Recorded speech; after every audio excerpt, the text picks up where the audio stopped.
Oi.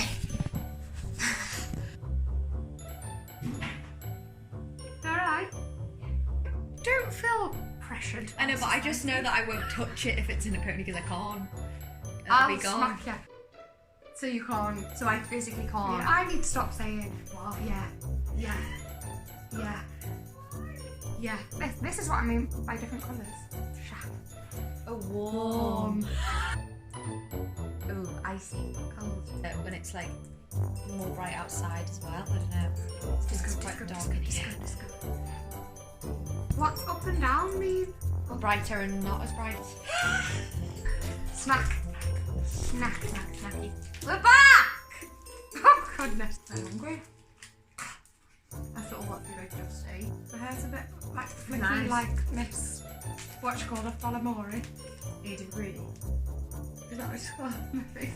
Who's Aiden Broody? Yeah, Yeah, my chest's browner than my face, isn't it? No. Don't lie. It's browner than these parts. Why are you so jumpy? Ever since the day that you went away, you've been sending flowers to me, flowers today. Are you watching and not subscribing? Hiya! Welcome back, everyone. Thank you to everyone that watched our first video, and we're back already with another one, with the next one. Raring to go. We got so many nice comments. Yeah. So thank you, everyone. And for everyone that subscribed, thank you as well. We just realised that we never introduced ourselves last time, so could be like, this could be Jess and this could be Bethan. Whoa, the mystery. I'm pretty sure everyone that watched it knows us, but for people that don't, I am Jess. And I am Bethan. To start this video off, we did a little question box on both our Instagrams to see if anyone had any questions, because we didn't really know how to delve into the second video. We didn't want to go in too heavy too soon, so we thought, let's answer some questions. Yeah, and then maybe that'll get the ball rolling. Jess has got the Here questions. we are. Here's a big one. Answering the awkward questions from family and friends of what you're going to be doing next. That was from Chelsea. Chelsea Jones. Hi, Chelsea. Yeah, this is a big thing, isn't it? Because every time you ever go to any sort of family event or family party, or even friends that aren't in the industry do this as well. And it's not a nasty thing. It always comes from a good place. Yeah, it's just not like curiosity. yeah, what you're going to be doing. And sometimes it can be like lack of understanding of what the industry's like and how things work. People are like, "Oh, have you seen Coronation Street? Give that one a go. If you got in that, send them your CV. Aren't you from Chester? You should be in Hollywood. Yeah. Oh, that Wicked looks good. You'd be good in that one. Send them your stuff." The time in my life when I got it the most, when I was on ships, so like my last maybe month, and everyone's like, what are you going to be doing next then? Like passengers would come up to me and ask me, and I'd be like, I don't know, Mary, what I'm going to be doing next.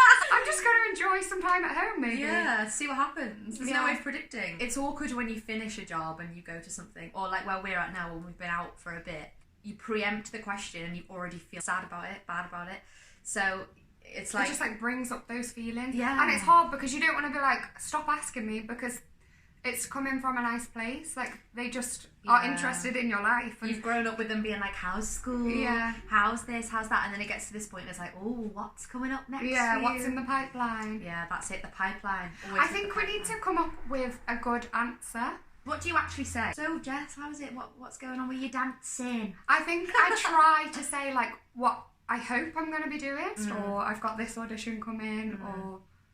My mum's quite good, because my mum gets a lot of questions from people saying like, oh, what's Bethan doing now in that there London?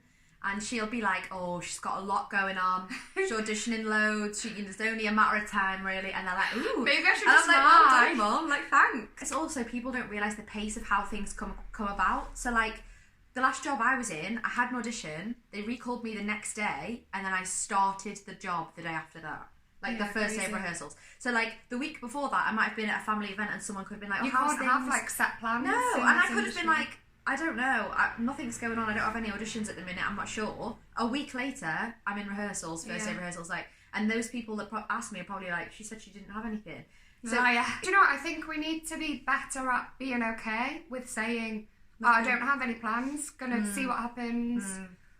Yeah, I think my answer at the minute is like, oh, you know, just auditioning away, waiting to see, so fingers crossed, we'll see what happens, and in this next year, because who knows, like anything could happen. We could be working in 2 weeks from now and not know, or we could still be sat here in a year's time talking, answering the same question. Or just try and make a big thing out of what you are doing. Like, if you're just gonna go home, it's like, oh, I'm just gonna go home, chill, take some time. Or like, for us, it's a bit easier now that we're here.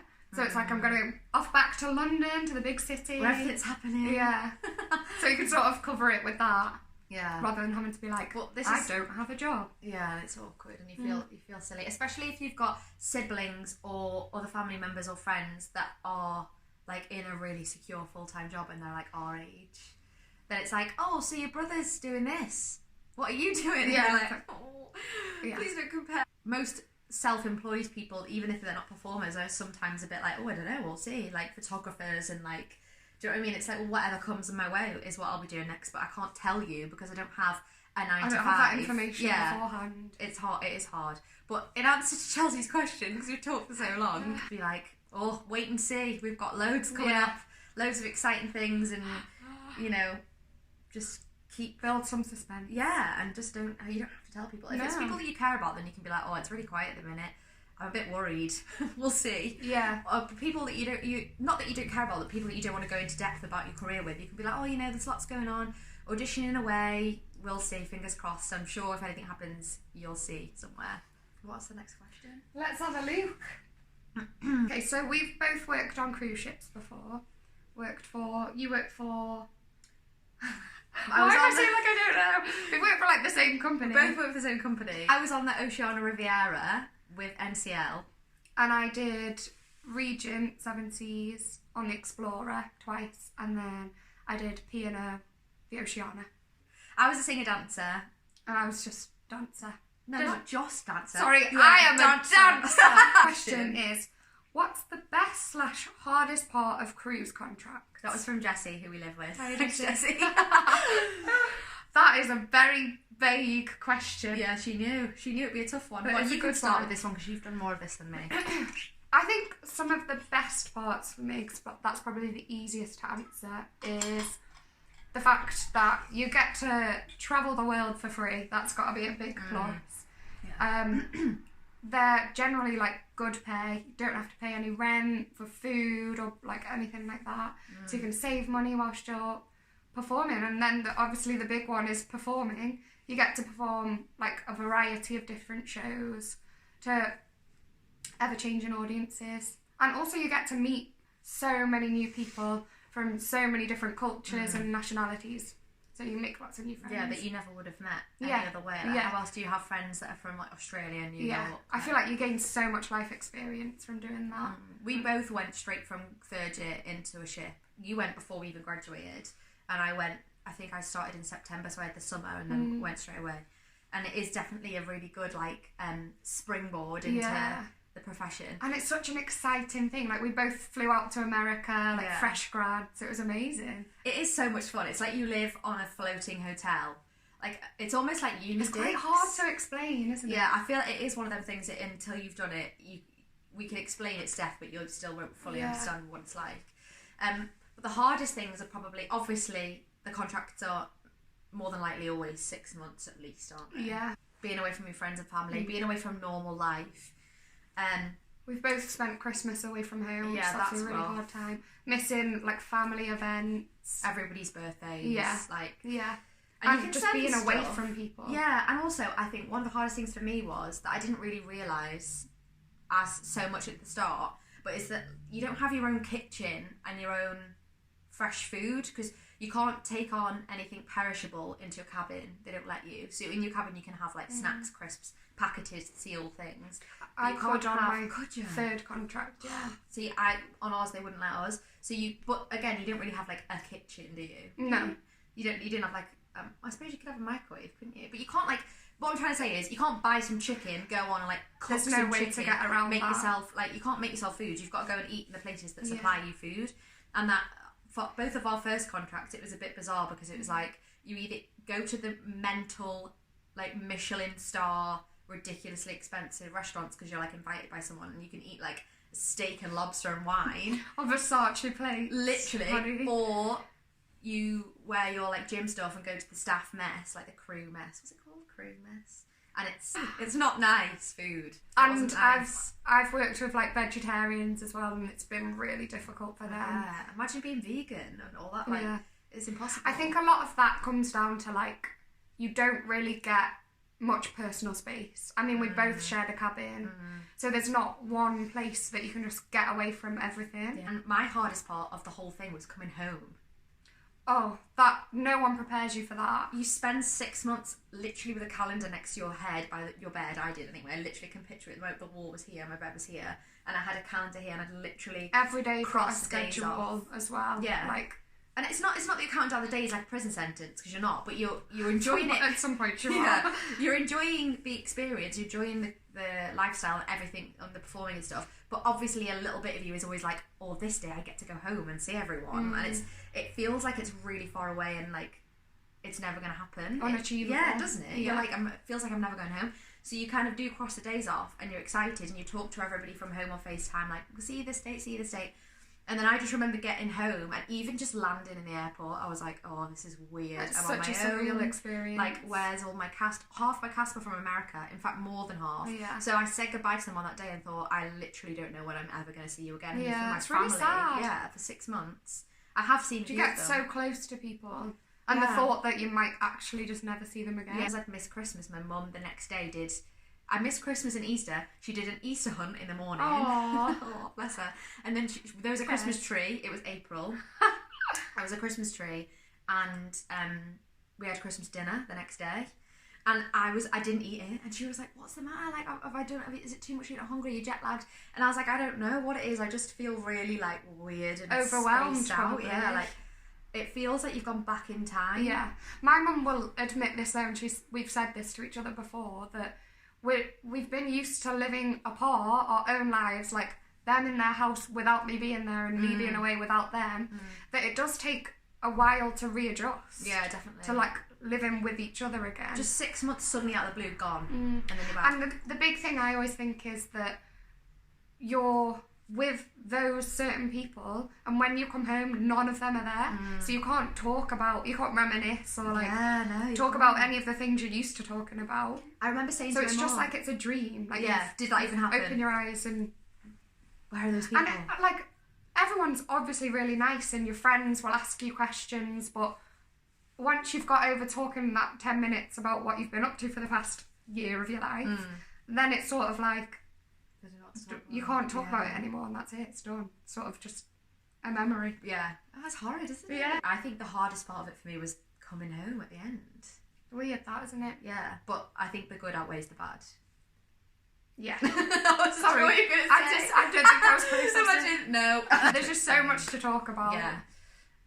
But yeah. Maybe we should do a vid on chips. Yeah, because that's just its whole separate thing on its own. Yeah. And I feel like I wish I'd watched somebody talking about it open and honestly before I auditioned for Ships. Not because it would put me off, but because like I remember getting the contract You just and being have like, no I idea. have got no idea what to take, whether I'm allowed people I've to come never and see set me. foot on a ship Yeah, before. no, neither have I. I remember That messaging contract. you like. You were like, well, you need to take magnets, you need to take... Yeah. And especially if you're going to work for an American company, there's things that you cannot get in America that you need. Like salad good, cream. Good tea bags. Yeah, salad cream. I remember I took those little things of cordial because cordial doesn't exist in America. Or in half of... In fact, it's literally just the UK. I couldn't even find cordial in like Barcelona, like... Yeah, that's hard. And as well. sometimes if you do find it, it's really expensive. It's so specific.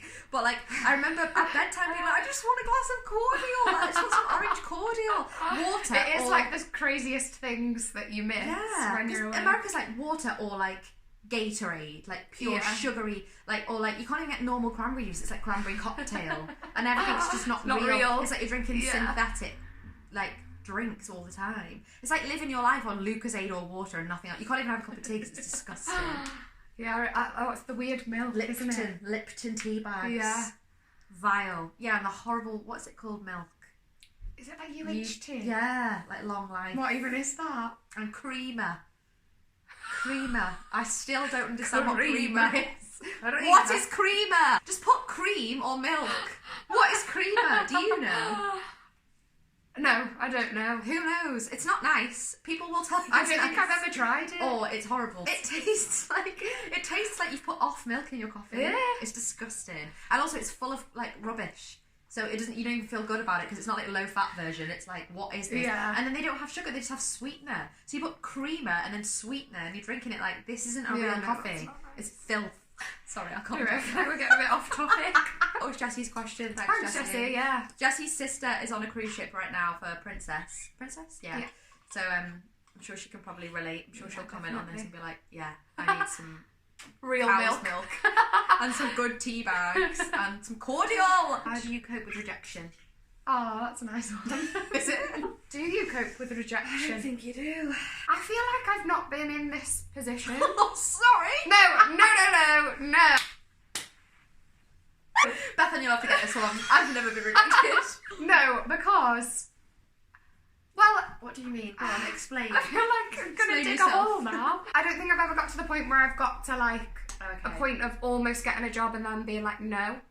But you've been to like dance calls where they're really brutal and loads of people get cut first Yeah. round.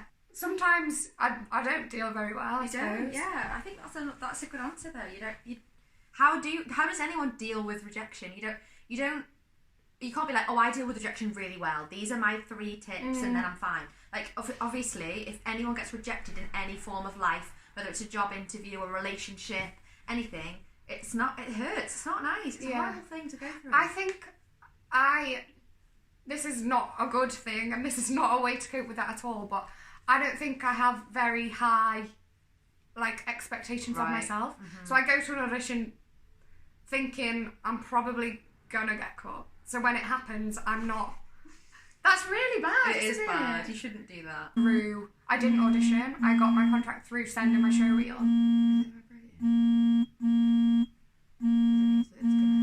gonna have to say all that again. Go on. Was one of my first auditions. I did a few maybe. And then I got... Get away! Take 3. Action. I think I was quite lucky because my first contract I got off the back of one of my first auditions. So I hadn't done that many to get that job. And then from that I just got my second contract through the same company. My last contract I got through sending my show reel off. So I've not had too much experience with like getting down to like the final round of something and then like getting cut and like almost getting the job. I feel like you are quite good at handling it. I think it's always going to be hard because no matter what you do and no matter what anyone says, you will imagine yourself in that show when you go to the audition. I think that's a natural thing. Like every time I've been in for a big show on the West End, obviously, even though it's the first round and you're like, hon, get a grip, you imagine yourself in it and you imagine what it could be like if you got it. And also, it is actually a massive achievement to get the audition because if people don't know, I'm sure most people do know, if people don't know the process of like when you have an agent and how you get a audition for a show, there's a website called Spotlight. Yeah, and you have a profile. Yeah, you have your profile and your agent is in control of it. And say, for example, let's pick a random show like Wicked that everyone will know. If Wicked will be like, okay, we're looking for an alphabet, they'll put out on Spotlight, this is what we're looking for. Alphabet must be this, must be this, must be this. And then all the agencies submit their clients that they think are appropriate for the part. And then obviously the people at Wicked, they have to trawl through all those people to pick the people they want to invite in for an audition. So when you actually get an email from your agent saying you have been invited for an audition for this show, even at that point I'm like, it's like oh my auditioning God. for an audition. Yeah, even at that point I'm like, they want to see me. Yes, success. They've looked at my CV, they've looked at my headshot and they want to see me in the room. And even that, and I think it's important to remember that even that is an achievement because they've seen whatever you have to offer on a piece of paper, which you can't really portray yourself that well. And they've invited you in. So there's something about you that they like already. And I think that is an achievement. The rejection is horrible, especially if you get far. If I go into an audition that I've really wanted for something big and I sing and then I don't hear anything, I'm fine. I think the thing for me is when you get 2 or 3 recalls and you start to get a bit more of a taste of it and it feels like it's like really close that you can feel it. And normally the show is on and you're walking past it all the time because you're in London and then you see it on every bus that goes past and then you're going up the escalators and it's everywhere and you're like, oh my God. And then either you don't hear anything and then they announce the cast on what's on stage and you're like... Or, I mean, companies are getting a lot better now with the mental health movement of letting your agent know, thank you, but we're not going to take it any further. And then you're like, okay, cool. it's still like gut wrenching. You've just got to be like onwards and upwards onto the next try and be one. positive. It's all experience as well, isn't it? Like, I've been for one job interview and I'm like, what if they don't like me? Jess, it's not recording. It is. It is. Just it's not recording. I thought this button was supposed to happen. Okay, our final question, I think. Have you found it easier being in London rather than North Wales? Obviously easier to get to auditions, like because we're here and we don't have to commute from Wales, which was a thing that we were both doing at one time. You get an audition for your agent and you're, oh, it's tomorrow, and you're like, oh, train from Chester to Euston is not cheap and back again. And that made every audition a big ordeal because it's like a big whole day out. Finding places to stay. Yeah, or even have a saver if you get a recall. Yeah, I think it's probably mentally easier to be here. Yeah, but I don't know if that's just moving away from home or if that's... Well, yeah, because I messaged this specific person back saying... The last question, by the way, was from Josie. Thanks, Josie. And this is from Hannah Wilding. Yeah. I messaged her back because this was actually on Facebook that she messaged me. And I said, we were both at a point where we were ready to move out from home anyway. So it's not that we like graduated and thought, right, I need to move straight to London because that's where it'll be easier. Because that's not really how it happened. We both have spent quite a lot of time at home between jobs in Wales at home. But it came to a point where we were both, 23? Yeah. And we'd had a bit of money saved from working. And our friend that we live with now, Jessie, was already living in London and coming to the end of her tenancy. So she was looking for somewhere. It was good timing for us. It just all clicked together. Yeah. It was like it was meant to be. Yeah. Coming home from work and not having like a friendship support group around you every day, I think would and be people really that hard. like understand as well. Yeah, and just living with strangers. I don't know. I'm a bit of a clean freak as well. I just can't cope with the thought of other people's stuff. I think it's just like the next step for us, wasn't it? Like the next obvious step in life. We needed to move out anyway. We weren't going to move out of our family homes to somewhere else in Wales when you're coming back into for auditions. And Jessie wanted some people to live with, so yeah, it is obviously like financially hard, but I think now we've sort of got ourselves set with like we've got a job that works well for us, so we can talk about that as well. Yeah, maybe in our next one. How on earth we afford to live in Zone 2. Yeah, if somebody had said to me like a few years ago, you know, can you imagine yourself living in Zone 2 in London? I'd be like, how? I'm not a millionaire. No. There might be a lot of performers from our background where we trained, which isn't in London, that have this as a worry, like how do people live there, how do you move there? Because it's not so much of an ordeal if your family live just out of London. You kind of get it a bit more. Still a big thing, but you get it, like how much it's likely to cost and stuff. But we didn't have really that much of an idea. We kind of had to research it all ourselves. Yeah, just our parents didn't even figure really it know. out as we went along. One thing I have found though is like I like going to class. Like at home, that just wasn't really an option. It is better, but I wouldn't necessarily say if you've just graduated and you're living somewhere out of London that you must move to London soon, because that's not the case. It's just it is a case by case sort of thing, isn't it? I feel like more for our mental health that it is better for us. Yeah. So if you're happy living at home and like you can commute when you want to audition and things, then that's right for you. Like I wouldn't say you have to be there, and you don't like upheave your life and move into a flat showing people you don't know into like if a you're not very unhappy, nice flat, just for the sake of being in London, because that's not the right reasons to do it. Is that it then? I think so. I think we're all done. done. Go to work now. Unfortunately. Thank you again for watching.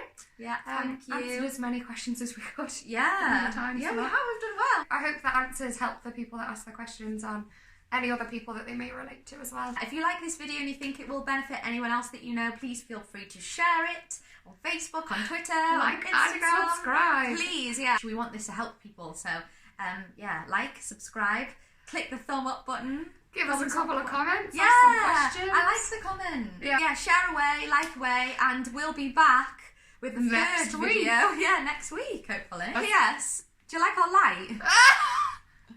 Look how good it is. We are looking professional. Amazon, like £15. Literally. I mean, we're still filming it on a mobile phone, but we've got a light, so. Moving on up. See ya. Bye. We did it. Are you watching and not subscribing? Ever since the day that you went away.